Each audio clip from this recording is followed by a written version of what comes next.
कैसे कैसे लोग वक्त गुजार रहे हैं। हम रोज आके कहते हैं कारोबार ठंडा हो गया, हालात बड़े खराब हो गए, हम बड़े मजबूर। क्या हो गया साहब?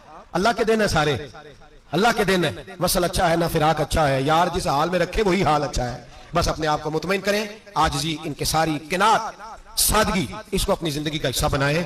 अल्लाह दौलत सुकून अता कर देगा। आखिर दावाना अनिल हम्द।